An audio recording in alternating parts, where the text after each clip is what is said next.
Grabe ka naman. Okay. She had very intense scenes already. So, Max, without preempting anything, okay.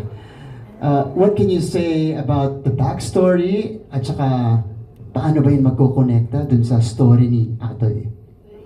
Kasi yung character ko si Elaine, as nakita nyo kanina, parang may mga tinatago din siya.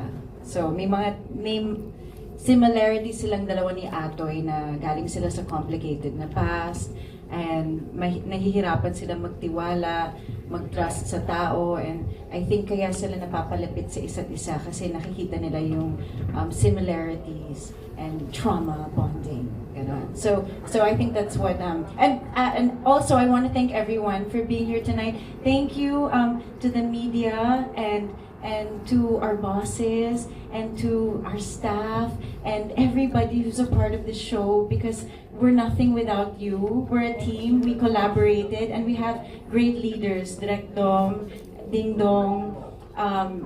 We have amazing leaders. Wait lang, mamaya ka na. So it's really by example. I think lahat kami nag-enjoy sa set. We're such a fun, loving cast and crew and set dahil sa leaders namin, and thank you so much GMA for such a beautiful show. So it's a very big responsibility for all of us, and ever since naman seryoso ako sa trabaho ko, and hopefully seryoso ako nung lagay na yun. I just love na kapag ang set ko masaya, di ba? So pasensya na po sa mga katrabaho kung bastos po ako. Pasensya na po. Gusto ko lang po masaya tayong lahat. And we love our work, we love the team.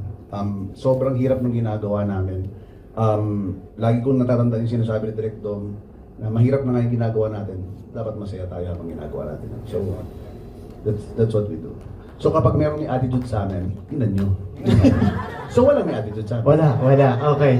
Sir Pao, maraming salamat. Maliban kay Charisse. Sino yan? Wala po. Okay. Thank you, Sir Pao. Buwas sa kanila, yung kanilang energy. Pero kaya nga na sinabi ni Miss Audrey na sana po meron silang matutunan sa amin. Kami yung mga old-timers kasi na iba yung attitude, iba yung working habits, yung gano'n. Sana yung mga kabataan ngayon, pag tinitignan kami, meron silang makuha sa aming style, at the same time professionalism.